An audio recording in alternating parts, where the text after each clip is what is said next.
So quickly, let's just have a look what's going on.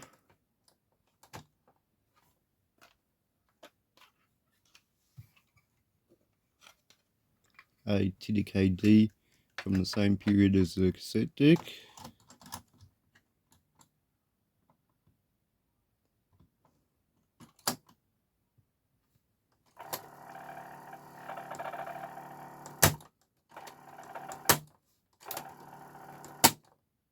Yeah, and I can hear the motor running, but there's nothing else happening with the deck. There's no movement of spools during play, rewind, or fast forward at all. I'm going to go about this the other way around this time, and I'll show you this Technics RS-631 in working order, and later in the video I'll show you the repairs it took to get it going again.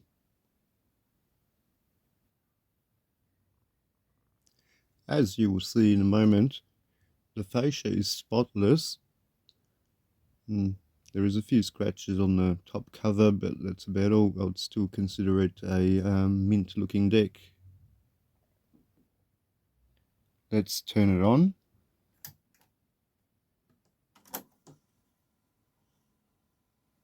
No more noise from the motor, and everything works again. Play. Fast forward.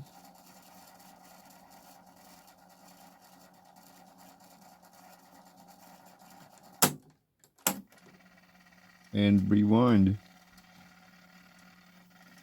Coincidentally, this is one of these decks where you got to use the stop buttons, say when going from fast forward to play or rewind.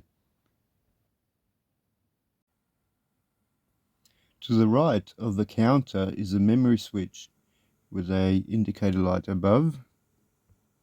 The four switches at the bottom are, first one is for peak check, then Dolby B on or off, bias switch with high, medium and low bias settings, and an EQ switch with 3 positions.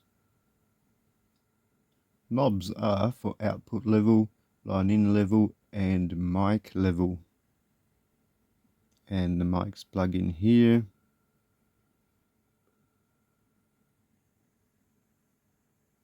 Huge VU meters with a record indicator light in between them.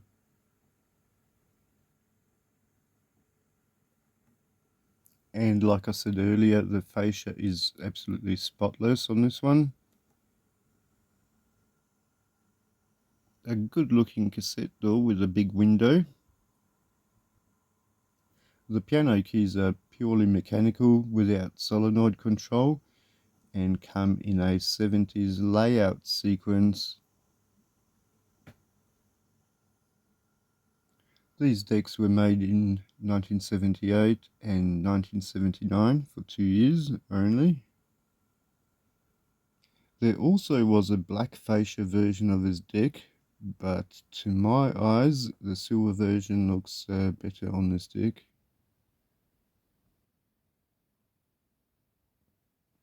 And here are the specifications for this deck. And here is an unusual feature. Eject, and see how the cassette rises by itself when it's ejected. And same with that door, or rather the backing plate on it. It comes out this way with opening of the door. So when you put it in, I keep on wanting to press on it because it's sticking out the door. This is happening automatically.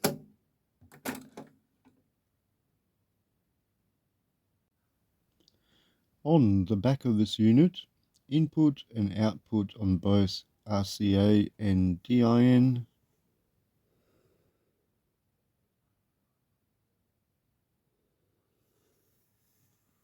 And the tag for the RS-631, made in Japan, Matsushita Electric Industrial Company Limited.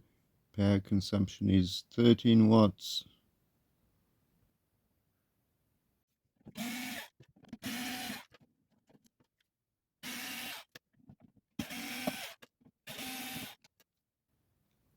Looking inside the unit, it's very clean inside.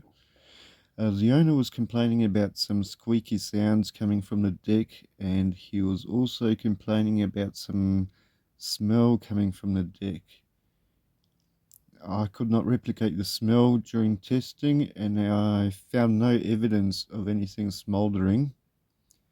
All caps at least look good, no leakages, no bulging. And for the previously mentioned reasons, the owner ended up opening up the deck to check out what's happening with it, and ended up accidentally knocking off the main flat belt off the flywheel. I have tried to get that belt on there without removing anything at all, just using some hooks and tweezers, but it quickly became obvious that that's not possible to get it back on. Not that easily anyway. Yeah, so since I can't do that, that won't happen. So I've removed the transformer and swung it to the side.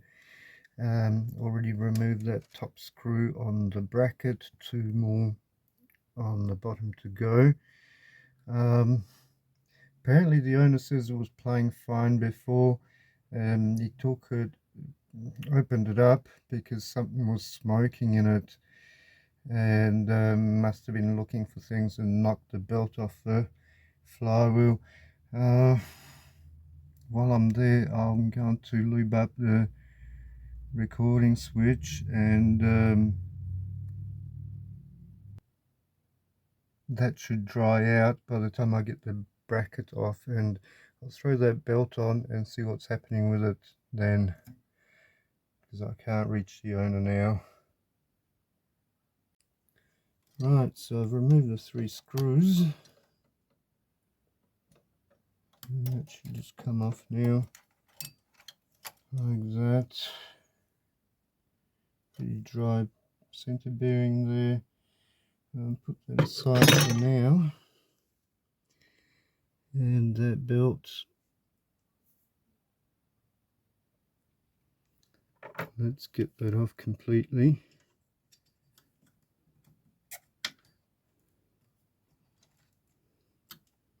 Both ends.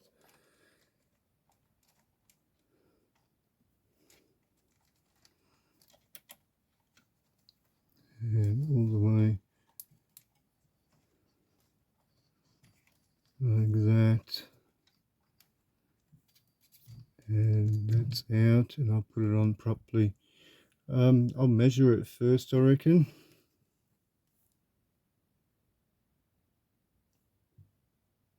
And I've got a flat battery in the calipers, but it's 300 millimeters long without stretching it. So yeah, 300. And that will be a used belt.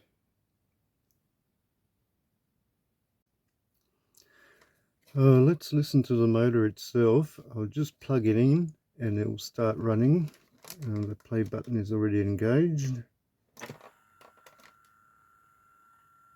And that's what it sounds like. Yeah, the transformer's still over there. So I might put a drop of oil in that motor shaft and see what that does. That should quieten it down a little bit. And for that, depending on the axis, I've got 2 options. Right, so just in the motor bearing.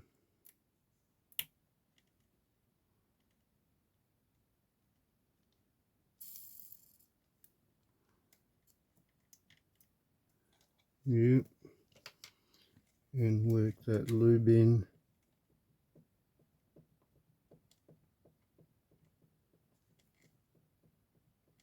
Let's see if that did anything.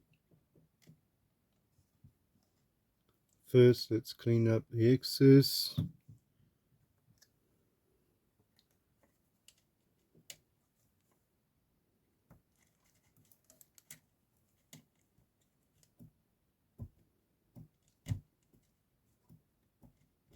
And the actual pulley itself as well.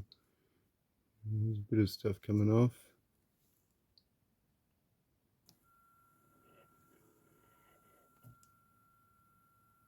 Yeah, and that sounds a lot smoother, that sounds a lot better. I'll unplug it now. Much better.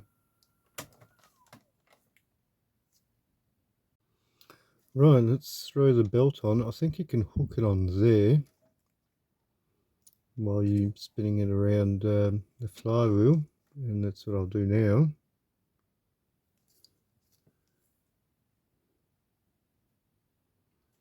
Just hook it up on there, on that bracket. Once it's in the right place, behind all those cables, like that. Then I can throw it around the flywheel.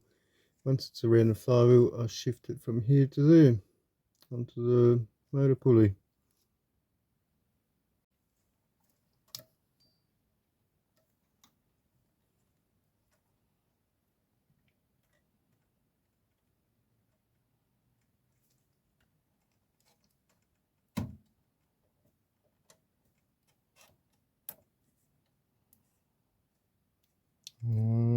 And that is on the flywheel, so all I have to do is shift it from the bracket to the motor pulley.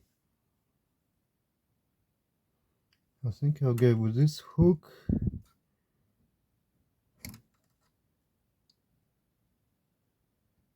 And when it stops getting hooked on the bracket itself, just over the top and like that, and that is on.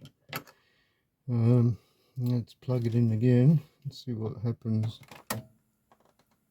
Yeah, that's pretty quiet and definitely no squeaking.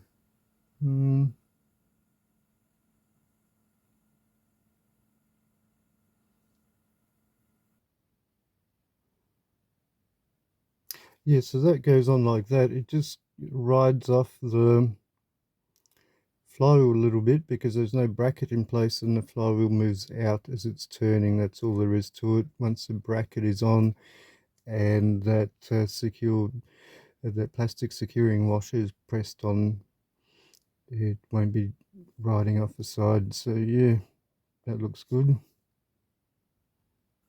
And here's what I'm talking about. The flywheel keeps on, just wants to move out. If I push it on the center bearing, this is where it's going to be spinning, and that looks good.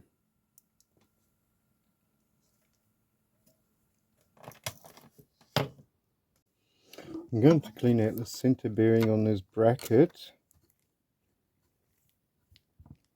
There's a bit of stuff coming out. And then a dab of plastic friendly grease.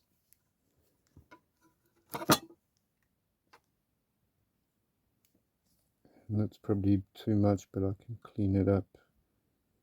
Or if it's too much, yeah, like that.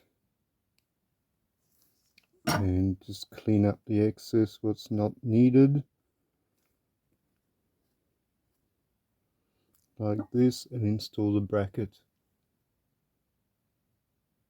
I'm not having any luck with the magnetics of the screwdriver, so I put a bit of blue tack at the end of it and get the screws in there at the bottom.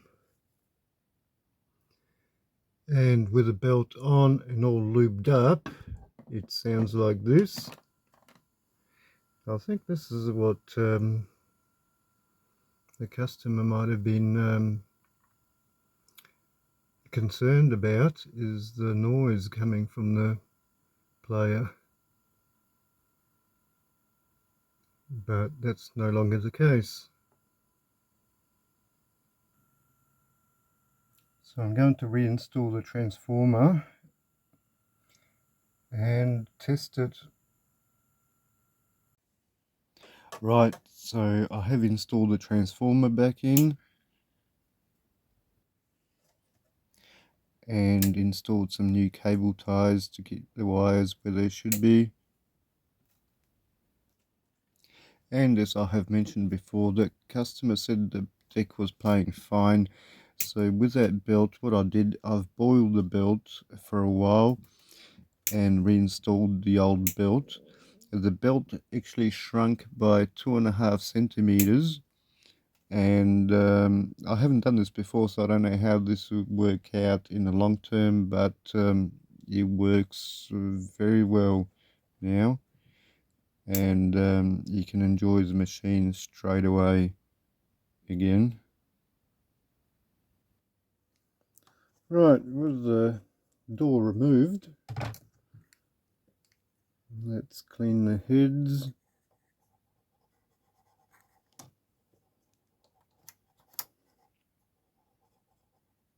Both of them, the pinch roller and the capstan.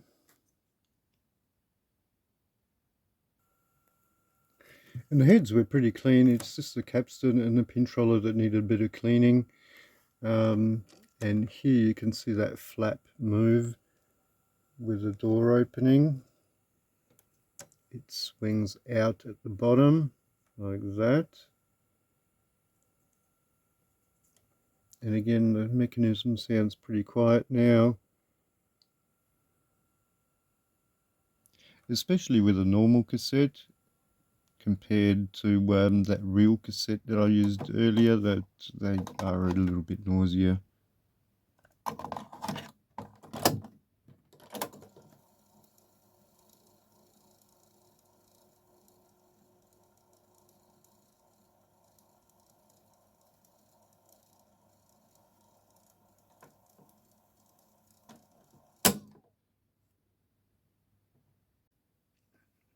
And now just a quick sound test, and I keep on wanting to push down on that cassette.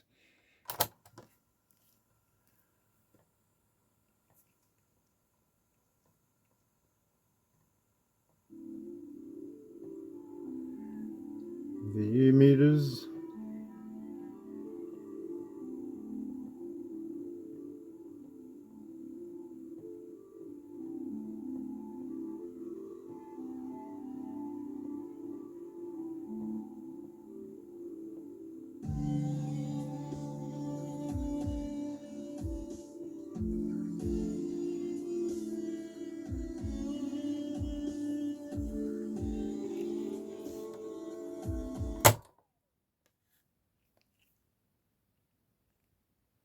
And here again is the cassette door and the backing plate in action.